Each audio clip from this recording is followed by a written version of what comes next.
Praise lord. బాలంకల్ గారు, మీరు కమ్మ కులం అనేది క్రిస్టియానిటీ కంటే చాలా పెద్ద కులం కదా, కానీ మీరు అక్కడి నుంచి ఎందుకు క్రిస్టియానిటీలోకి మీరు కన్వర్ట్ అయ్యారు? క్రిస్టియానిటీ కులము అనే విషయం దగ్గరికి వచ్చినప్పుడు క్రిస్టియానిటీకి కులానికి సంబంధం లేదు.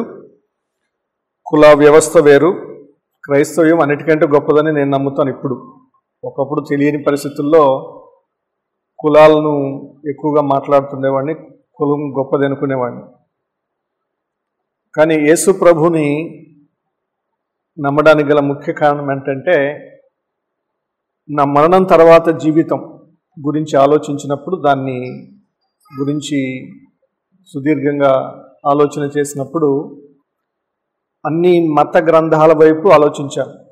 మరణం తర్వాత జీవితం ఏ మతం ఇస్తుంది అని, ఎవరు చెప్తున్నారు దాని గురించి అని.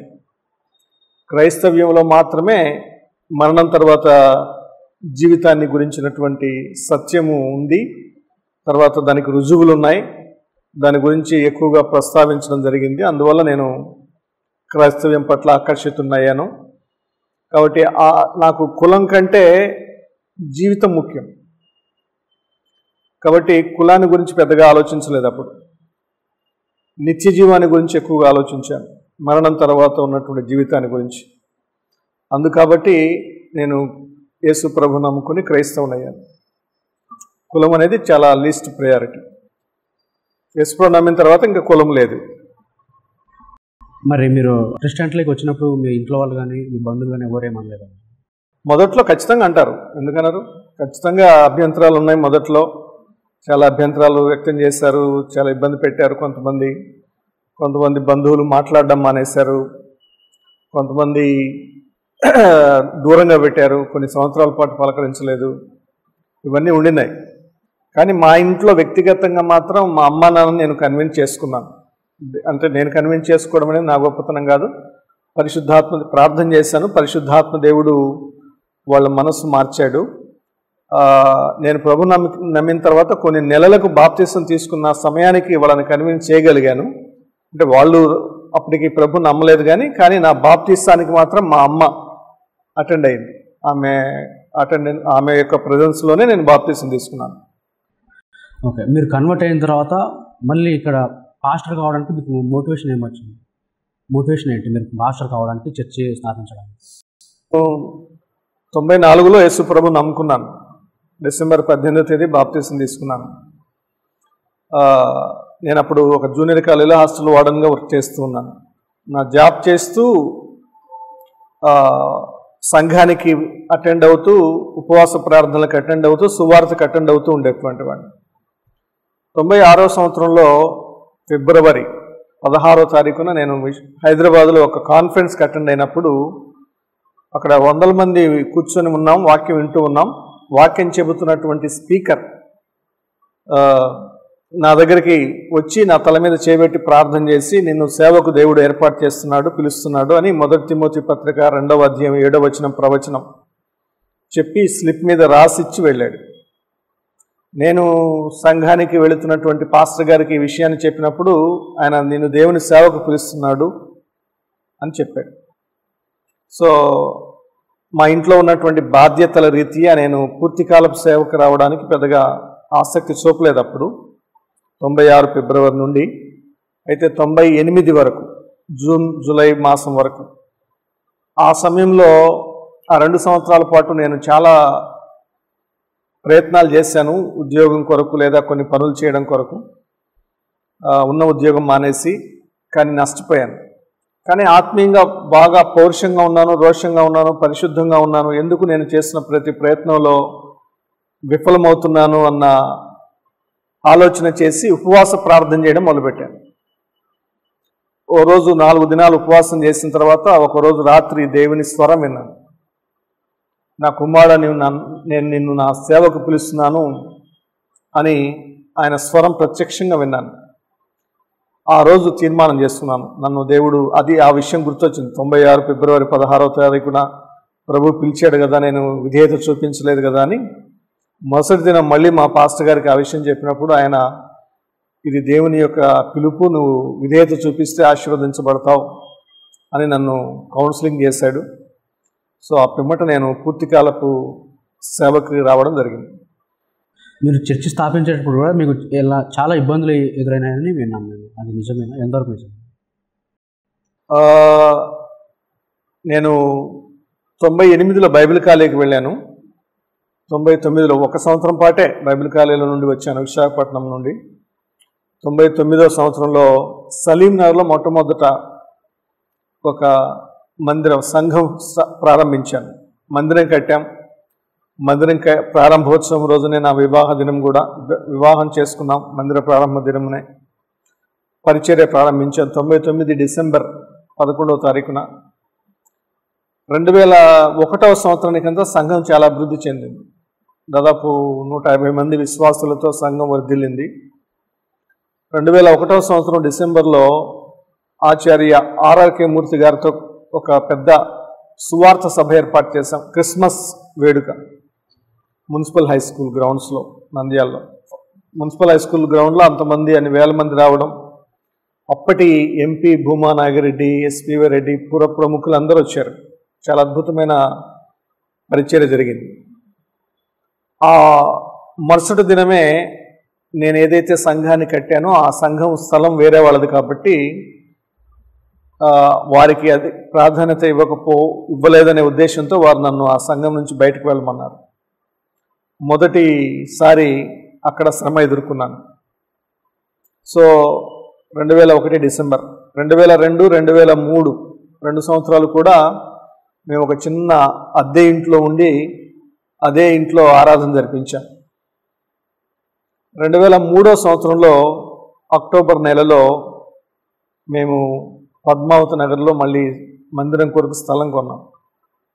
2003 అక్టోబర్ నెలలో.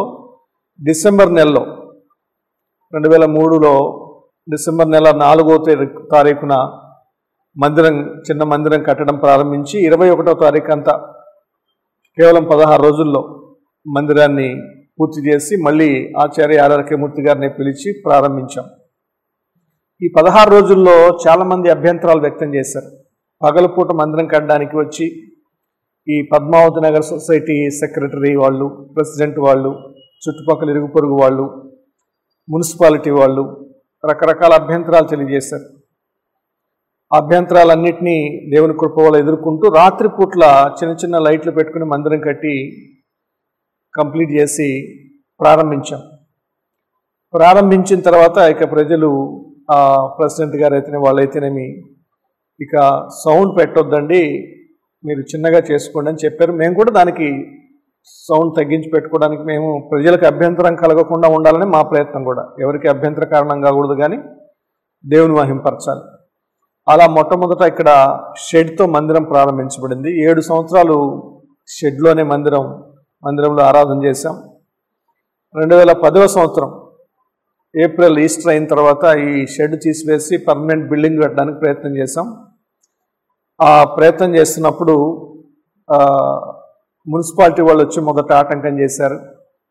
దేవుని మహాకృపను బట్టి మున్సిపాలిటీ వాళ్ళ దగ్గర నుంచి మళ్ళీ అనుమతి పొందాం. అయితే ప్రక్కన వాళ్ళు ఒక 4 అంతస్తులు మనం స్లాబ్ వేసిన తర్వాత ఒక పక్కన వ్యక్తి ఎక్కువగా లోతుగా గుంత తవ్వి మన బిల్డింగ్ పడిపోయేటట్లుగా ప్రయత్నాలు చేశాడు. అప్పుడు మున్సిపాలిటీ వాళ్ళకి, అధికారులకు మనము చెప్పినప్పటికీ కూడా వాళ్ళు పట్టించుకోలేదు.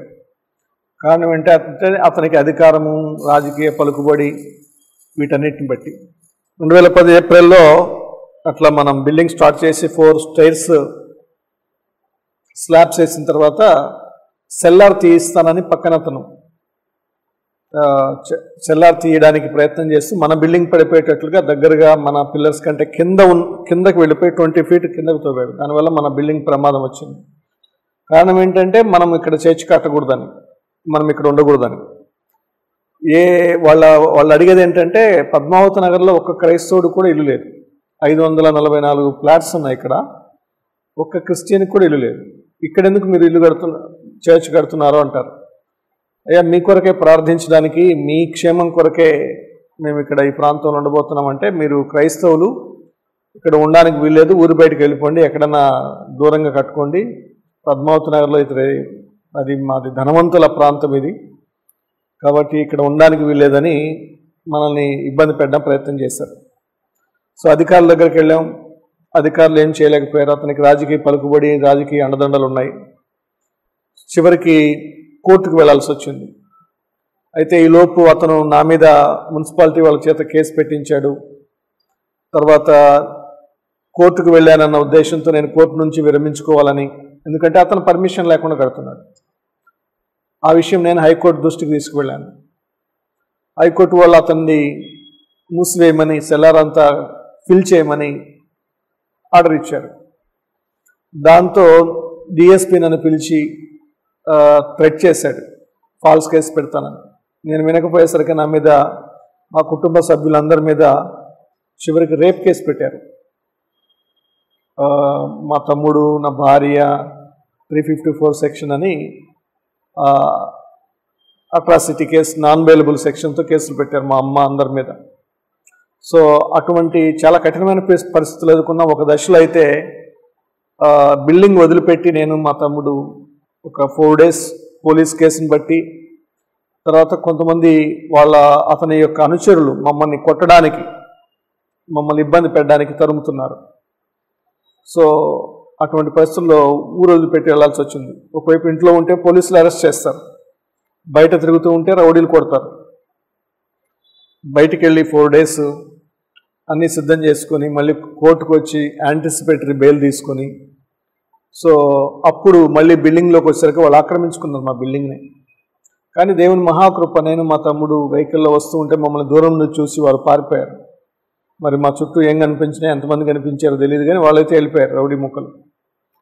సో ఆ తర్వాత మళ్ళీ అధికారులు కలుగు చేసుకొని, మున్సిపల్ కమిషనరు, ఇంకా కొంతమంది టౌన్లో ప్రాముఖ్యమైన అధికారులు కలుగజేసుకొని మా ఇద్దరిని కూర్చోబెట్టి మాట్లాడి, ఏదైతే రిటైనింగ్ వాల్ కట్టవలసి ఉంది అని నేను డిమాండ్ చేస్తూ వచ్చానో ఆ రిటైనింగ్ వాల్ ఒక్క రోజులో రాత్రికి రాత్రి కట్టి కోర్టులో కేసుల్ని ఉపసంహరించుకునేలాగా అన్నీ కూడా చేశారు. తర్వాత ఎవరైతే వ్యక్తి బిల్డింగ్ పడగొట్టడానికి ప్రయత్నం చేశాడో అతని భార్య వచ్చి అందరి ముందు క్షమాపణ చెప్పారు. సో ఇది జరగడానికి దాదాపు 4-5 మాసాలు పట్టింది. 4-5 మాసాలు మేము చాలా వేదన పడ్డాం, చాలా ప్రార్థన చేశాం, మా కొరకు చాలా ప్రార్థన చేశారు, సంఘం ప్రార్థన చేశారు. కేవలం ప్రార్థనను బట్టి ఈ గొప్ప కార్యం జరిగింది. సో ఆ విధంగా దేవుడు మళ్ళీ మా పక్షంగా ఉండి, మన సంఘం పక్షంగా ఉండి కార్యం చేశారు. మీ జీవిత లక్ష్యం ఏంటి పాలంకు? అంటే మీకంటూ ఒక లక్ష్యం ఉంటే మీరు అది ఏంటి? యేసుప్రభువు నమ్ముకున్నటువంటి ఎవరికైనా లక్ష్యం ఏంటంటే ఆత్మల రక్షణే అన్నిటికంటే ప్రాముఖ్యమైనది. నా లక్ష్యం అంటే మొట్టమొదట నేను యేసుప్రభువు నమ్ముకున్న వెంటనే, నేను ఎందుకు నమ్ముకున్నాను అంటే నరకానికి వెళ్ళకూడదు. యేసుప్రభువు నమ్ముకుంటే పరలోకానికి వెళ్తాం. నా కొరకు యేసుప్రభువు పరలోకం నుండి వచ్చి చనిపోయి తిరిగి లేచాడు. నేను నమ్ముకున్న తర్వాత మొట్టమొదట నా ఎయిమ్ ఏంటంటే నా కుటుంబ సభ్యులు ఖచ్చితంగా యేసుప్రభువు నమ్ముకోవాలి, లేకపోతే అలాగే ఉండి పోతే చనిపోతారు, నరకానికి వెళ్తారు. కాబట్టి నేనేం చేశానంటే నా కుటుంబ సభ్యుల కొరకు ఉపవాసాలు ఉండి ప్రార్థన చేయడం మొదలుపెట్టాను. సో అప్పుడు ఒక్కొక్కరు ఒక్కో సందర్భంలో నా కుటుంబ సభ్యులందరూ యేసుప్రభువును నమ్ముకున్నారు. సో ఇప్పుడు నా లక్ష్యం ఏంటంటే నా బంధువులు, తెలిసిన వాళ్ళు, అలాగే నా సమాజం యేసుప్రభుని రక్షకునిగా అంగీకరించాలని, వాళ్ళందరూ కూడా పరలోక రాజ్యానికి, నిత్య రాజ్యానికి వారసులు కావాలనేది నా ఆశ, నా లక్ష్యం. దాని కొరకు ప్రార్థన చేస్తున్నాం, సువార్త పరిచయం చేస్తున్నాం. మీకు చర్చ్ కాకుండా జనరల్గా బయట ఏమైనా బిజినెసెస్ ఉన్నాయా? నేను ఒక చర్చ్ కట్టక ముందు కొన్ని స్థలాలు కొని అమ్ముతూ ఉండేవాడిని. ఆ వచ్చినటువంటి డబ్బును గ్యాదర్ చేసి ఈ బిల్డింగ్ కట్టడానికి ఉపయోగించాను. ఓకే, ఫండ్స్ కానీ ఏమైనా ఉన్నాయి? నాకు అటువంటి ఎప్పుడు లేదు, ఏ ఫారిన్ ఫండ్ లేదు. పాల్ వీరాంజనేయులు అంటే పాస్టర్ పాల్ వీరాంజనేయులు గారు నంద్యాల ఉన్న సేవకులను కానీ లేదా వేరే ఊరు నుంచి వచ్చిన సేవకులను కానీ అంతగా పెద్దగా కమ్యూనికేట్ కాడు, వాళ్ళంత పెద్దగా కోఆపరేట్ కాడు అని టాక్. అది ఎంతవరకు నిజం? అది ఇప్పుడు వాళ్ళకి తెలియకపోవచ్చు. నేను 99 నుంచి సేవ స్టార్ట్ చేసిన దగ్గర నుంచి ఎప్పుడు మా ఇంట్లో సేవకులు వచ్చి భోజనాలు చేస్తూనే ఉంటారు ఇప్పటికీ కంటిన్యూగా. ఇప్పటికీ ఏ పని మీద సేవకుడు టౌన్కి వచ్చినా మధ్యాహ్నం పూటనో సాయంత్రం పూటనో మా ఇంటికి వచ్చి వాళ్ళ అవసరాలు తీర్చుకుంటూ ఉంటారు. కాబట్టి ఈ మధ్య కాలంలో కొంతమంది స్వార్థ ప్రయోజనాలు కొరకు వెంటబడుతూ ఉంటే కొంత దూరం పాటిస్తూ వచ్చాను. అంతేగాని నాకు సహోదరులతో కలిసి ఉండడం, సహవాసం చేయడం, సేవకులతో కలిసి ఉండడం అంటే చాలా ఇష్టం. మీరు ఒక సండే తప్ప మిగతా డేస్లో బిజినెస్ పనులపైన ఉంటారని జనరల్గా సండే తప్ప ఎక్కడ కనపడరు. నాకు మంగళవారం బైబిల్ స్టడీ ఉంది, బుధవారం బైబిల్ స్టడీ ఉంది, శుక్రవారం విజ్ఞాపన ప్రార్థన ఉంది, మిగతా రోజుల్లో హౌస్ విజిటింగ్ ఉంది. అన్ని రోజుల్లో అన్ని పనులు, ఆత్మీయమైన పనులు చేస్తుంటాను. అట్లని బిజినెస్ పనులు, వ్యవసాయ పనులు చేయకూడదని ఏమన్నా ఉందా? ఎందుకు అలాంటి అభిప్రాయాలు కలిగి ఉన్నారు? నాకు వ్యవసాయ పొలం ఉంది. నేను మా ఊరిలో వ్యవసాయం చేసుకుంటాను. తప్పేముంది? ఇప్పటికీ నాకు పొలం ఉంది. నేను ఇంత పెద్ద బిల్డింగ్ కట్టగలిగాను, సేవ చేయగలుగుతున్నానంటే నాకు ఆర్థికంగా ఎక్కువ డబ్బే అవసరం. ఆ చాలినంత డబ్బు ఇతర న్యాయబద్ధమైనటువంటి పని చేసి సంపాదించుకోవడం వల్ల తప్పేంటి? పౌలు డేరాలు గుట్టి పనిచేసి సువార్త పరిచయం చేశాడు. నేను అది నమ్ముతాను.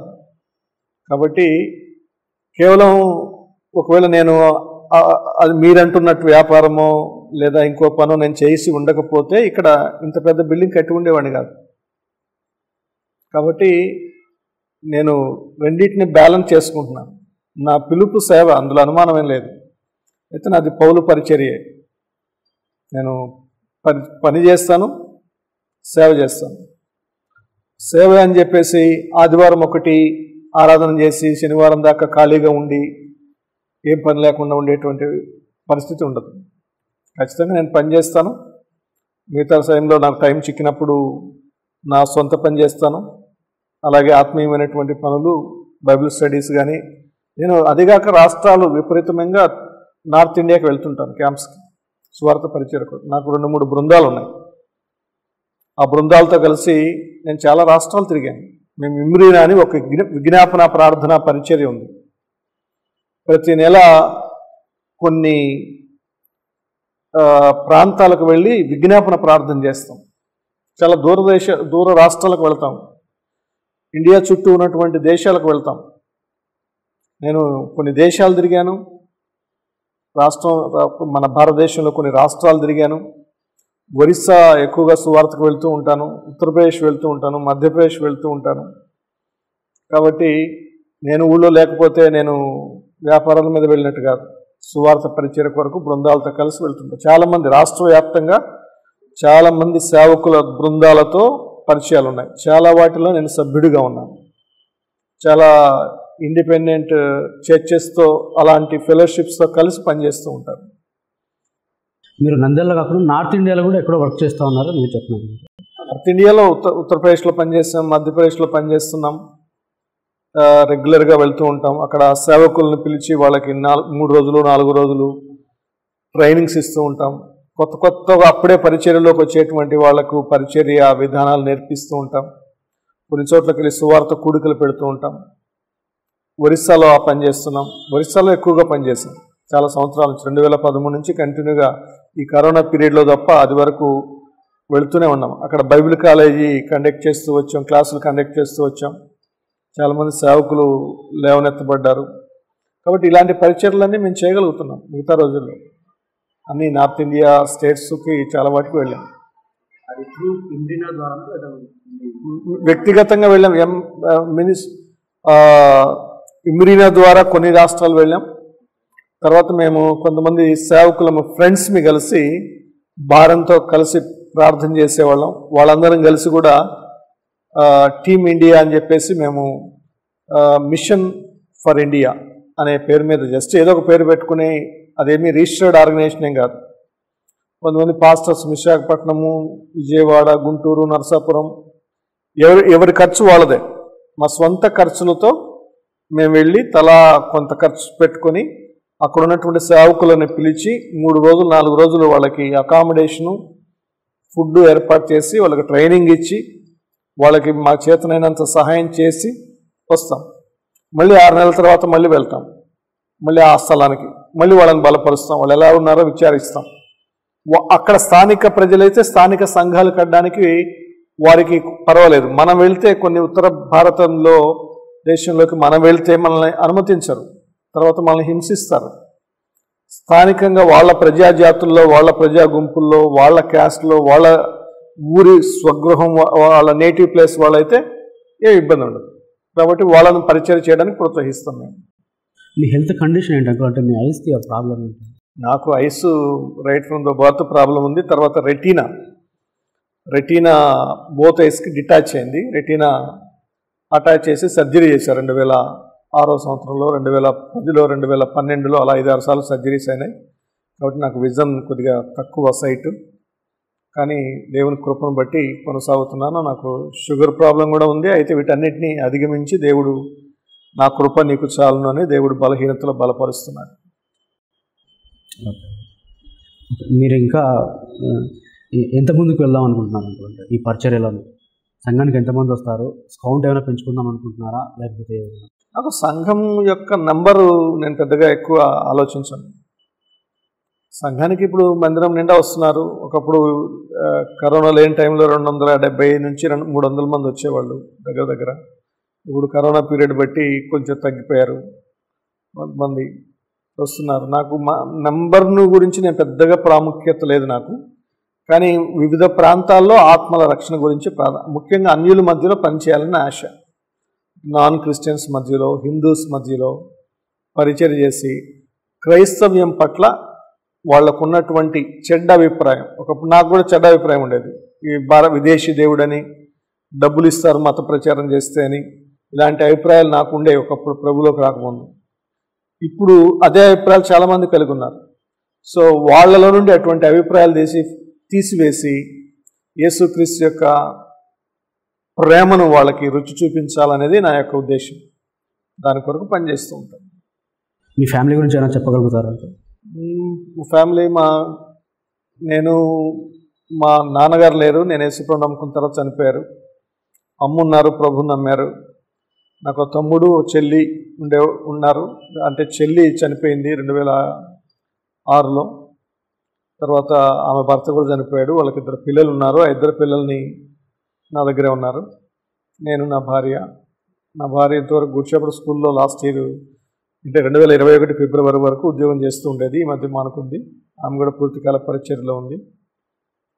అందరం, మా తమ్ముడు స్కూల్లో వర్క్ చేస్తూ పరిచర్యలో సహకరిస్తూ ఉంటాడు. మా భార్య మంచి ప్రార్థనా పర్రాలు, పరిచర్యకి అన్ని విధాలా సహకరిస్తూ ప్రార్థన చేస్తూ ఉంటారు. విజ్ఞాపన ప్రార్థన చాలా మందితో కలిసి. సో సంఘం నుంచి మేము మంచి సండే స్కూల్ ఉంది, చాలా అద్భుతమైన సండే స్కూల్ ఉంది. చర్చ్లో సండే స్కూల్ చెప్పేవాళ్ళు మంచి వాళ్ళు ఉన్నారు, సిస్టర్స్, బ్రదర్స్. యూత్ వింగ్ ఉంది, ఉమెన్స్ వింగ్ ఉంది, బ్రదర్స్ ఫెలోషిప్ అని సపరేట్గా బ్రదర్స్ ఫెలోషిప్ ఉంది. వారానికి ఒకసారి వాళ్ళు బైబిల్ స్టడీ చేస్తారు. స్త్రీలు వారానికి ఒకసారి బైబిల్ స్టడీ చేస్తారు. సండే స్కూల్ ప్రతి రోజు హోంవర్క్ ఇస్తారు. సండే స్కూల్ వాళ్ళు ఇచ్చినట్లు. సో ఆన్లైన్లో వాళ్ళు హోంవర్క్లు పెడుతూ ఉంటారు. కాబట్టి సంఘం అన్ని విషయాల్లో ఎంత కరోనా అయినా, ఎంత ఆటంకాలున్నా మేము దేవునితో సహవాసాన్ని, ఒకరితో ఉండే సహవాసాన్ని మాత్రం విడిపోలేదు. మేము సహవాసంలో కొనసాగుతూనే ఉన్నాం. ఓకే, ఫైనల్గా మీరు హిందూస్కి ఏం చెప్పాలనుకుంటున్నారు? లేదా కమ్మాస్కి మీరు ఇచ్చే మెసేజ్ అంటే? కమ్మాస్ అయినా, హిందూస్ అయినా, ఎవరైనా అంటే అన్యులు, యేసుప్రభు నమ్మని వాళ్ళందరికీ చెప్పేది ఏంటంటే దేవుడు ఒక్కడే, ఆయన సృష్టికర్త, ఆయన పరిశుద్ధుడు, ఆయన ప్రేమగల దేవుడు. ఈ 3 లక్షణాలు ఎవరికైనా ఉన్నాయా? ఎవరు సృష్టించింది? Who is creator. తర్వాత మనల్ని ప్రేమించి మన పాపాని కొరకు ప్రాణం పెట్టి తిరిగి లేచింది ఎవరు? ఆ దేవునికి ఉన్నటువంటి గుణలక్షణాలు ఏంటి? ఒకసారి ఆలోచించండి.